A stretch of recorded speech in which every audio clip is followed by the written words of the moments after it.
Bismillahirrahmanirrahim. Assalamualaikum warahmatullahi wabarakatuh.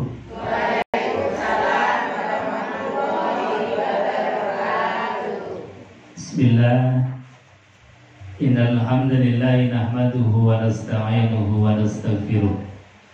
Wa na'udzu billahi min shururi anfusina wa sayyiati a'malina. May yahdihillahu fala mudilla lahu wa may yudlil fala hadiya lahu. Asyhadu an la ilaha illallah wa asyhadu anna Muhammadan 'abduhu wa rasuluh.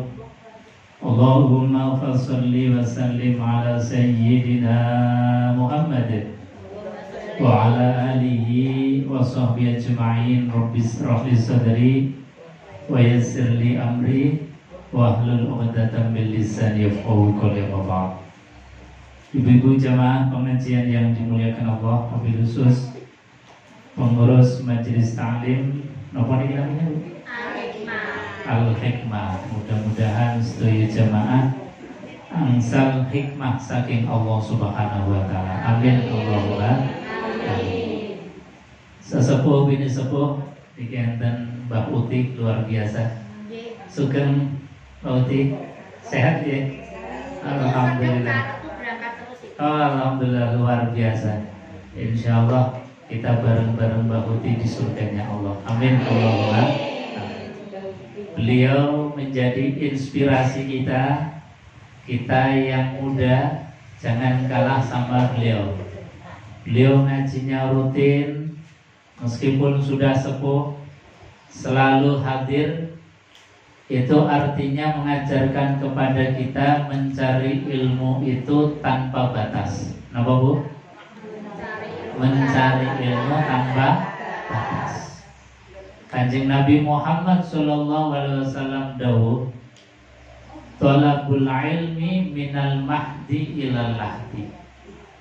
Golek ilmu niku awit saking ayunan orang tua kita, gendongan orang tua kita. Bahkan ketika kita masih berada di alam rahim ibu kita, itu sudah diajari oleh orang tua untuk kenal dengan Allah Subhanahu wa ta'ala. Sampai kita ini masuk ke dalam liang lahat. Liang lahat apa Bu? Kuburan.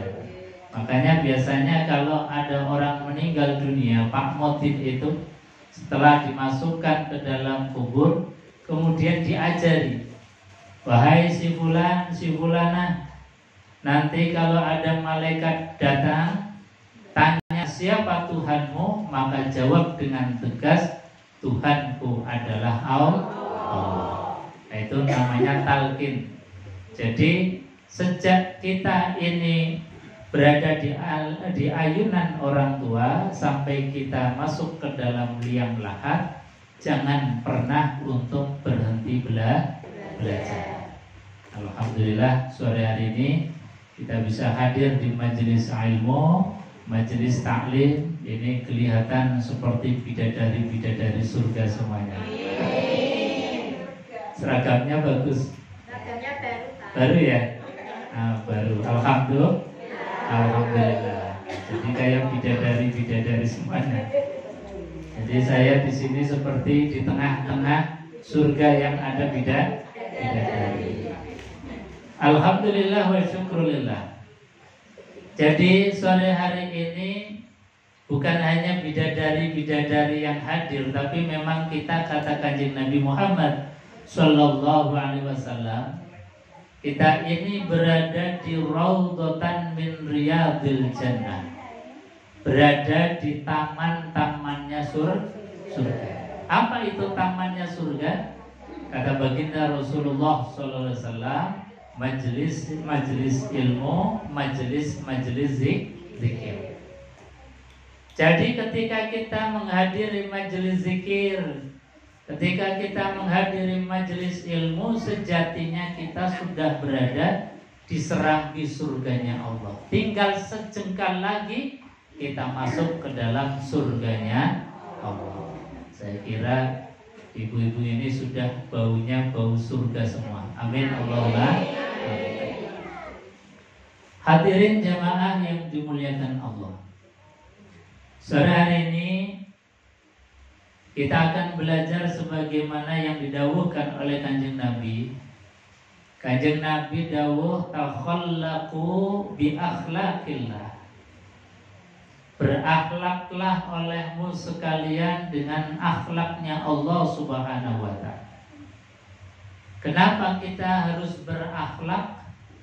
Karena hanya berakhlak ini yang tidak bisa digantikan oleh alat modern apapun. Kalau di zaman kita sekarang ini, mungkin kalau orang nggak sekolah, asal buka Google itu sudah pintar sendiri. Karena di Google sembarangan semuanya ada. Ibu-ibu mau masak, nggak usah kursus masak, tinggal buka Google, enten boten? Ibu-ibu pengen jahit supaya bisa, tinggal buka Google caranya menjahit, bisa. Semuanya sudah tersedia di dalam media sosial.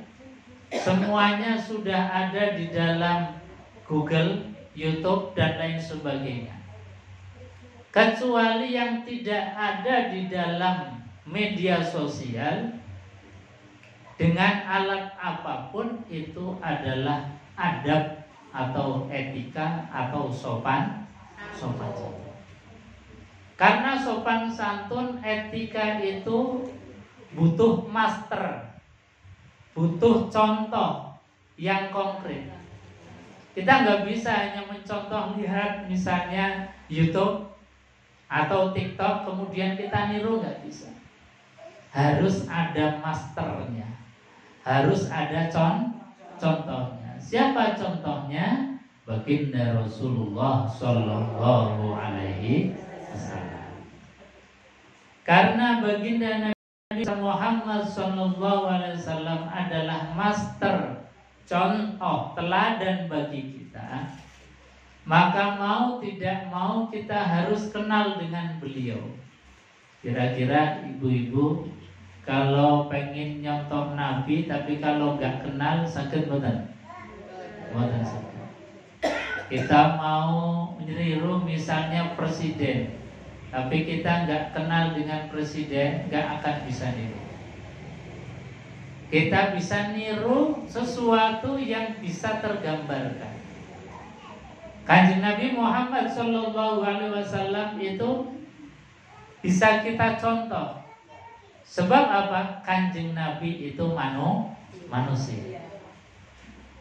Andai kata Nabi Rasul itu dari jenis malaikat, kita akan kesusahan untuk nyontoh. Lah gimana mau mencontoh? Lihat aja nggak pernah. Malaikat nggak makan, nggak minum, nggak mungkin kita mencontoh malaikat. Malaikat itu nggak tidur, nggak mungkin kita tidak tidur. Malaikat tidak berkeluarga, nggak mungkin manusia itu tidak berkeluarga.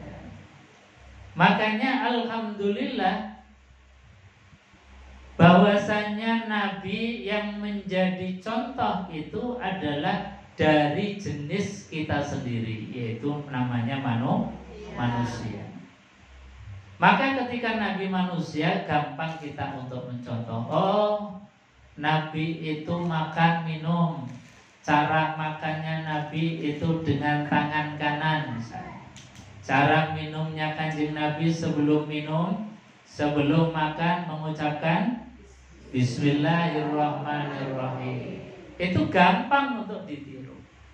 Oh, Kanjeng Nabi tilem istirahat. Ketika beliau istirahat, kadang dilihat oleh para sahabat, atau kadang diceritakan oleh istri beliau. Misalnya hadis tentang caranya Nabi ketika tidur yang disampaikan oleh istri beliau yang namanya Aisyah Ummul Mukminin. Kata Aisyah, Kanjeng Nabi itu tidak pernah lupa sama sekali. Artinya terus menerus. Apa yang dilakukan beliau ketika mau tidur? Beliau Sallallahu Alaihi Wasallam itu jamaah kafaihi. Jadi telapak tangannya itu dikumpulkan gini. Jadi setelah rebahan tangannya dikumpulkan. Kemudian apa? Summa qara'a suratul Ikhlas wa suratul Ta'awudzatain. Dibacakan surat Al-Ikhlas. Apal mboten? Qul huwallahu Allahus samad lam yalid wa lam yulad wa lam yakul lahu kufuwan ahad. Setelah itu dibacakan surat Ta'awudzatain. Qul a'udzu birabbil falaq, kemudian qul a'udzu birabbin nas. Summa nafasa, kemudian ditiup tangannya tadi. Summa masaha, kemudian diusapkan ke seluruh tubuh. Kemudian dibacakan lagi sampai 3 kali. Baca qul huwallah, qul a'udzu birabbil falaq, qul a'udzu birabbin nas, ditiup, diusap lagi. Lagi 1 kali lagi qul huwallahu ahad, qul a'udzu birabbil falaq, qul a'udzu birabbin nas. Terus pripun? Ditiup, diusap. Itu kata Aisyah, Nabi tidak pernah meninggalkan barang sekalipun. Meskipun kadang-kadang Nabi itu kan juga capek, kadang perang melawan musuh, kadang kemudian dalam perjalanan yang jauh, tapi Nabi ketika mau tidur tidak pernah meninggalkan zikir itu. Makanya para ulama itu memberikan status dalam hadis ini itu termasuk sunnatun muakkadah, sunnah yang sangat ditekankan. Bahkan ketika Kanjeng Nabi Muhammad Sallallahu Alaihi Wasallam itu sakit, yang sakitnya itu menjadi sebab beliau meninggal dunia, itu tetap dilakukan oleh Aisyah. Jadi Aisyah yang membantu, tetap pakai tangan mulianya Kanjeng Nabi, kemudian dibacakan oleh Aisyah. Setelah dibacakan, ditiup, kemudian diusap. Nah itu Aisyah melakukan untuk Kanjeng Nabi Muhammad Sallallahu Alaihi Wasallam. Sekarang praktek dulu gitu. Nah, praktek kersane nanti ini ilmunya jadi manfaat. Kalau mau tidur apa? Berdoa. Ayo kita praktekkan jamaah kafaihi. Telapak tangannya dikumpulkan ini. Kita bacakan surat Al-Ikhlas bareng-bareng. Bismillahirrahmanirrahim. Qul huwallahu ahad, Allahus samad, lam yalid wa lam yulad wa lam yakul lahu kufuwan ahad. Al-Falaq. Bismillahirrahmanirrahim. Qul a'udzu birabbil falaq min syarri ma khalaq wa min syarri ghasiqin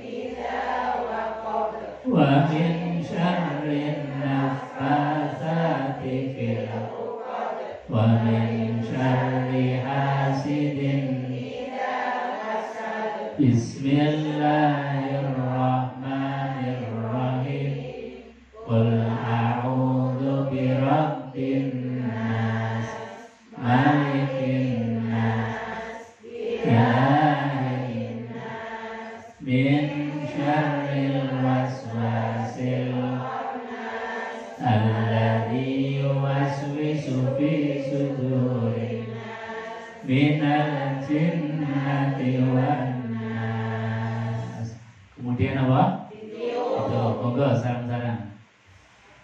Kemudian summa masaha, diusap ke semua tubuh yang bisa dijangkau. Nah ini monggo diamalkan. Kita saged mboten? Insya Allah. Ustaz jangankan donga, Bapak serapi. Bapak sadung minta. Lah gimana terus? Gak apa-apa kalau kita habis ibadah sama suami, baca aja. Karena apa? Membaca tidak harus dengan berwudu. Berwudu itu ketika kita maskhul mushaf, memegang mushaf. Kalau mau membaca, megang Al-Quran baru kita wudu. Tapi kalau hafalan nggak harus dengan wudu. Jadi misalnya kita habis ibadah sama pasangan hidup kita, mau tidur, sempatkan dulu membaca doa ini. Sebagaimana kanjeng Nabi Muhammad Sallallahu Alaihi Wasallam itu berzikir, berdoa.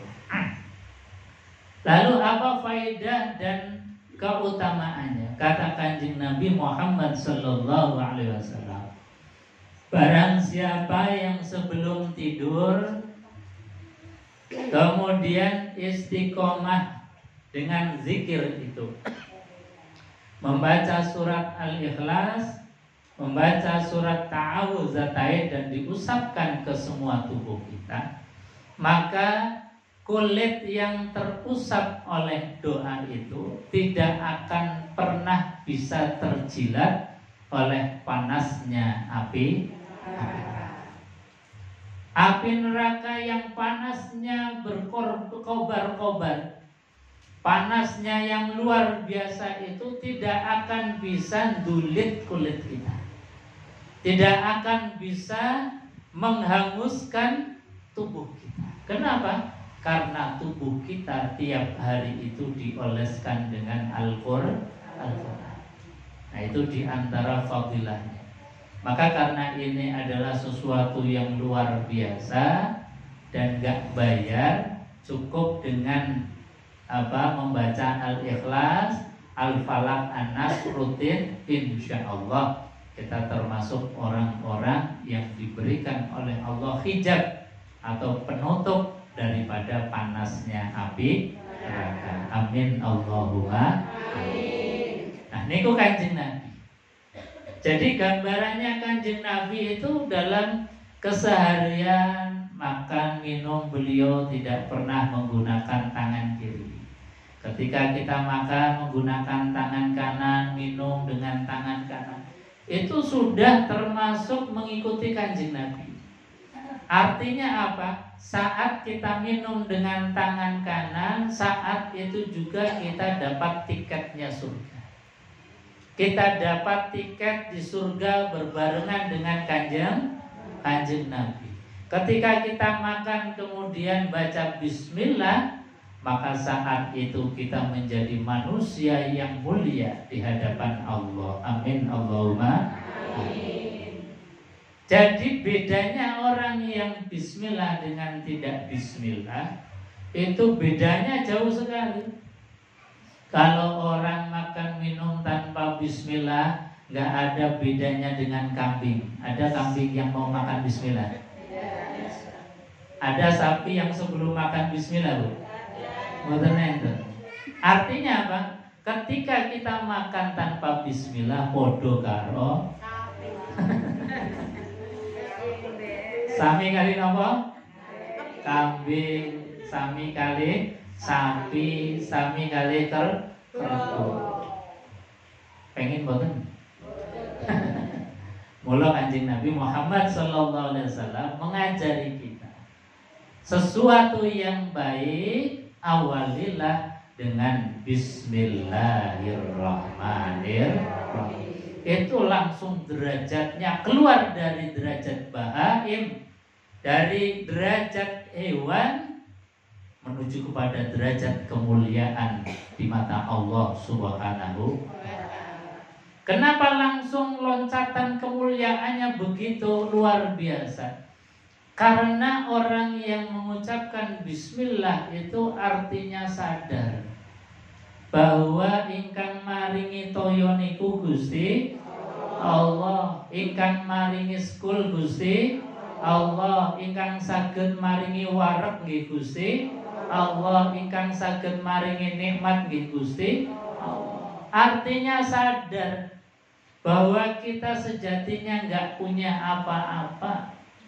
Kita sadar bahwa kita enggak bisa membeli nikmat meskipun uang banyak. Makan di restoran paling terkenal yang sedang viral, tapi kalau misalnya ada penyakit di gigi kita, itu rasanya makan sudah nggak enak-enak. Gimana Pak Badan? Kalau kita itu makan satu nikmat dicabut oleh Allah, sudah gak karu-karuan. Makanya nikmat ketika kita makan, nikmat ketika kita minum itu, nikmatnya adalah semua pemberian Allah Subhanahu wa ta'ala. Maka dengan mengucapkan bismillah artinya sadar matur nuwun ya Gusti, panjenengan sampun maringi toyo. Matur suwun Gusti, panjenengan sampun maringi sekul, sampun maringi nikmat meskipun yang dimakan hanya nasi dan tempe. Meskipun yang diminum hanya air mineral, air bening, air putih, tapi ketika Allah barengkan dengan rasa nikmat, maka itu adalah nikmat yang luar biasa. Buktinya apa? Ketika kita puasa, semuanya dicepaki. Enten pola sudah disiapkan.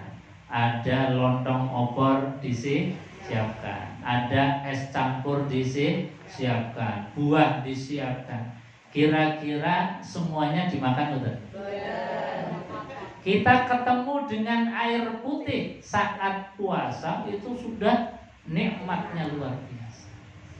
Makanya sekali lagi, orang yang tahu diri, orang yang sadar bahwa semuanya dari Allah, itu harus dibuktikan dengan mengawali aktivitas baik kita dengan mengucapkan Bismillahirrahmanirrahim. Makanya baginda Nabi besar Muhammad sallallahu alaihi wasallam niku ngajari kula lan panjenengan sedaya. Beliau ngendikan ngaten. Kullu amrin dzibalin la yubda'u fihi bi bismillah fahuwa aqta. Sedaya kesayan, apapun kebaikan yang tidak diawali dengan bismillah, maka sesuatu itu menjadi terputus. Terputus apanya? Pahalanya dari Allah Subhanahu wa ta'ala. Kinten-kinten eman-eman nopo eman-eman banget. Eman-eman banget. Kita sudah kadung makan minum, makan kita ternyata nggak dianggap sebagai ibadah. Kita sudah berbaik-baik membantu orang lain, ternyata tidak dianggap sebagai kebaikan. Gara-gara apa? Tidak mengawali dengan bismillah. Dalam hadis yang lain Nabi mengatakan kullu amrin dibalin la yubda'u fihi bismillah fahuwa ajza. Kalau kita tidak mengawali dengan bismillah setiap kebaikan kita, mau masak itu kebaikan betul? Kebaikan, makanya diawali bismillah. Rajang sayur bismillah. Kita ini mau nyuguhke makan ke suami bismillah. Jadi bismillah itu menjadikan sesuatu itu menjadi sempurna pahalanya 100%. Kalau kita bahasanya anak kuliah itu nilainya kumlot. Apa Bu? Kumlot itu artinya kalau kemana-mana dapat ranking. Jadi betul-betul pahala dari Allah itu sempurna. Ini adalah gambaran yang disampaikan oleh baginda Rasulullah Sallallahu Alaihi Wasallam. Mari sebelum kita lanjut untuk kajian, kita hadirkan dulu baginda Rasulullah di dalam hati kita agar mahabbah cinta kita semakin tumbuh, agar cinta kita semakin kita dekat dengan beliau baginda Rasulullah Sallallahu Alaihi Wasallam. Allahumma shalli ala Muhammad Sallallahu ala Muhammad Sallallahu alaihi wasallam Sallallahu ala Muhammad Sallallahu alaihi wasallam.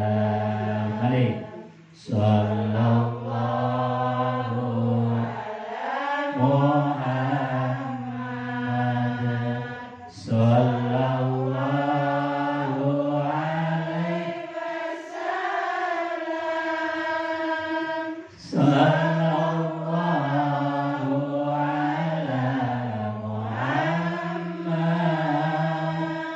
Sallallahu alaihi wasallam. Bismillahirrahmanirrahim. Sallallahu ala Muhammad. Sallallahu alaihi wasallam. Sallallahu ala Muhammad.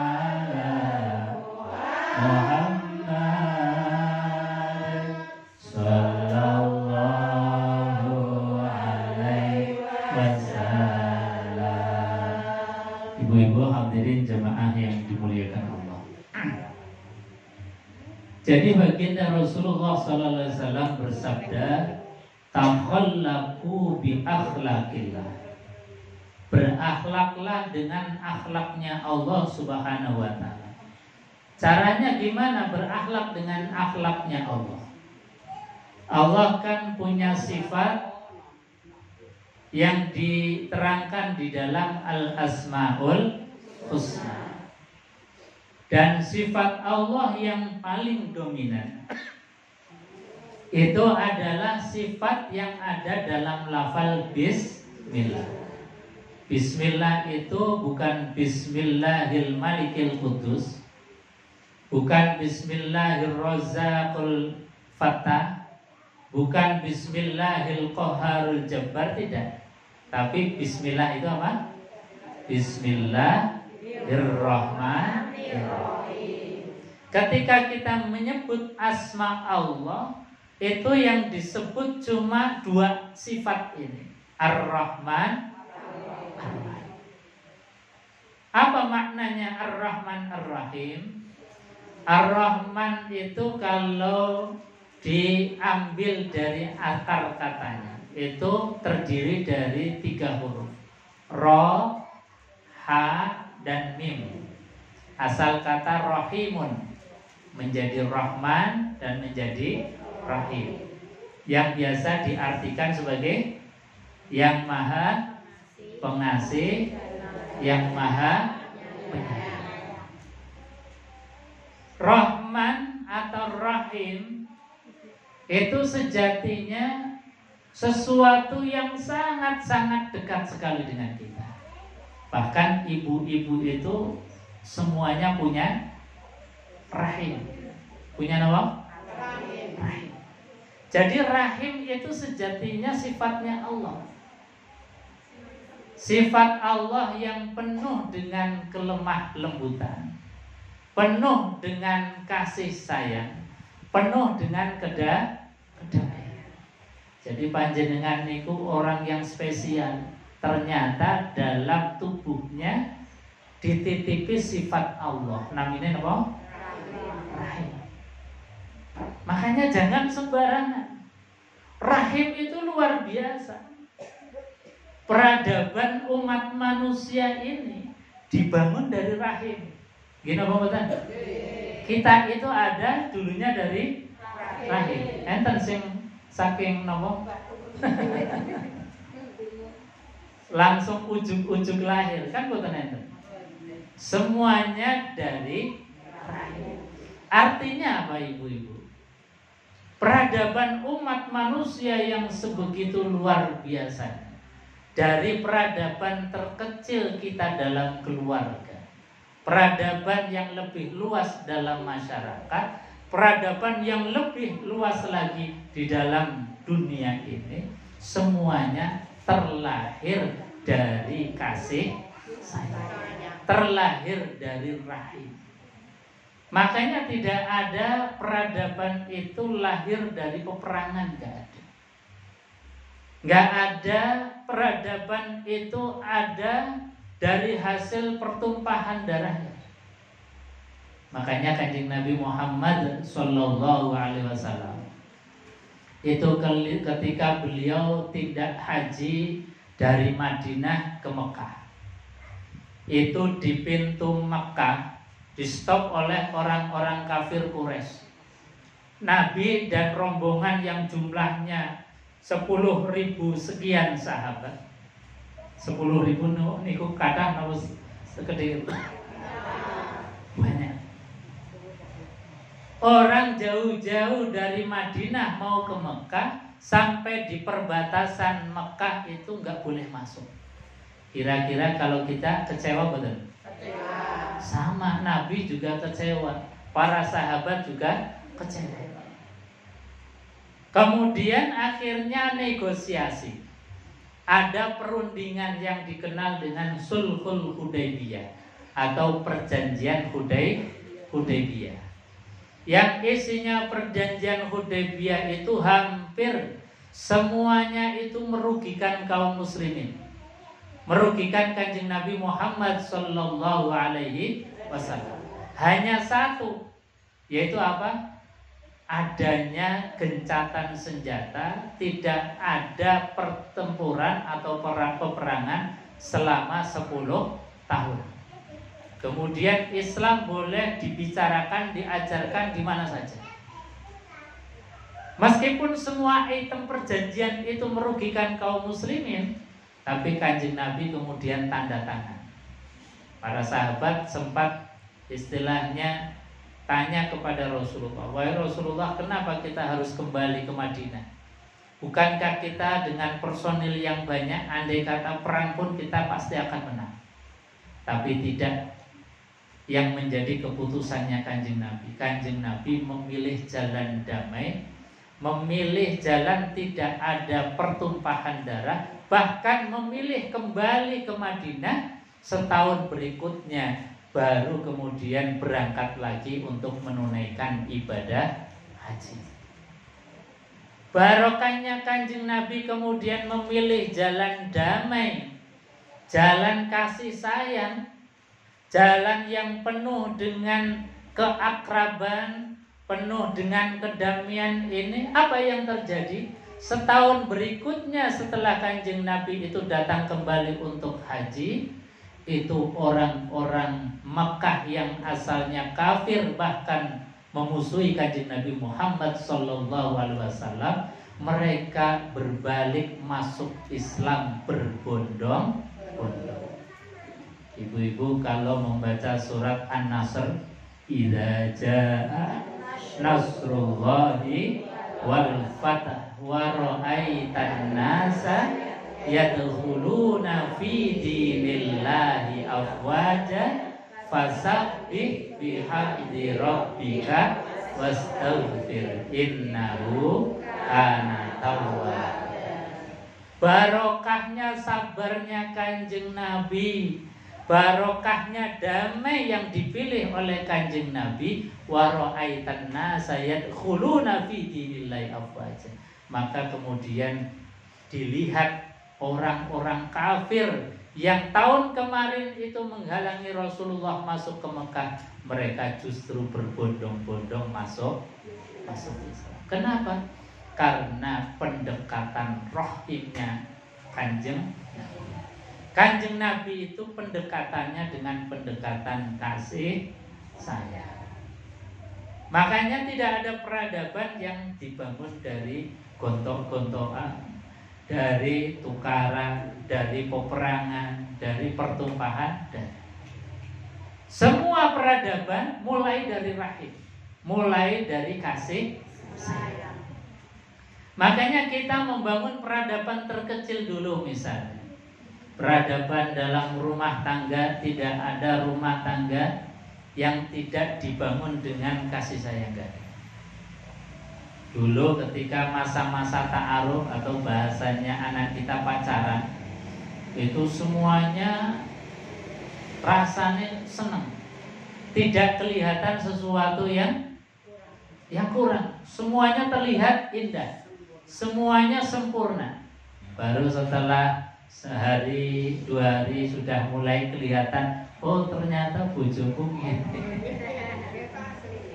Ternyata bojoku ada kekurangannya, ternyata jeleknya begini. Kemarin pas waktu pacaran nggak kelihatan. Nah, bagaimana kemudian mengelola supaya sayang, supaya cinta itu tetap tumbuh, supaya cinta ini kemudian sampai akhir hayat kita. Nah, ini tidak semua orang bisa. Kita membangun rumah tangga itu harus dengan penuh cinta, penuh kasih sayang. Cuman tidak semua orang itu bisa. Nyatanya di tengah perjalanan kadang-kadang kemudian bisa. Di tengah-tengah perjalanan itu kemudian percekcokan, akhirnya cerai dan lain sebagainya. Bahkan mirisnya ini di kota Semarang saja, di dalam catatan Kementerian Agama, dalam tahun 2023 itu orang cerai itu ribuan. Dalam catatan itu sekitar antara 3 sampai 4 ribu dalam 1 tahun. Siti Owake. Jadi ini adalah sesuatu hal yang ironi. Makanya harus kita pupuk terus. Agar apa? Agar cinta kita itu tidak pudar. Dengan cara apa? Dengan cara sebagaimana yang diajarkan oleh Al-Qur'anul Karim. Nah, ini rumusnya Quran. Kalau kita pegang rumus yang disampaikan Quran di dalam menjalin bahtera rumah tangga, insya Allah rumah tangga kita akan selamat. Apa rumusnya? Kata Quran, ini kata Quran, bukan kata saya. Kalau Quran yang ngomong, insya Allah pasti benarnya. Quran mengatakan wa in karihtumuhunna fa'asa an takrahu syai'an wa yaj'alallahu fihi khairan katsira. Wa in karihtumuhunna, dan ketika kalian sudah mulai melihat kekurangan dari pasangan hidup kita, kekurangan suami, oh ternyata suami gini. Kekurangan istri, oh ternyata istriku begini. Maka yakinilah bahwa ketika kita sudah melihat kekurangan dari pasangan hidup kita, wa yaj'alallahu fihi khairan katsira, sejatinya Allah sedang memberikan ladang pahala yang sangat banyak. Kekurangan suami adalah tugasnya istri untuk menyempurnakan. Kurangnya istri, tugasnya suami untuk menyempurnakan. Jadi suami istri ini saling memberi, saling menyempurnakan, bukan saling mencaci, bukan saling menghina, bukan saling merendahkan, tetapi saling menutupi. Makanya bahasanya Quran itu hunna libasul lakum wa antum libasul lahum. Kalian perempuan, kata Quran, adalah pakaian untuk suami. Gini apa mboten? Pakaian niku fungsinya apa, Bu? Satu, menutupi. Yang kedua, mempercantik, membuat indah. Karena beda orang yang ditutupi dengan orang yang gak ditutupi, bagus mana? Semakin ditutupi itu semakin bagus. Semakin telanjang semakin gila, stres. Kita pengen ditutup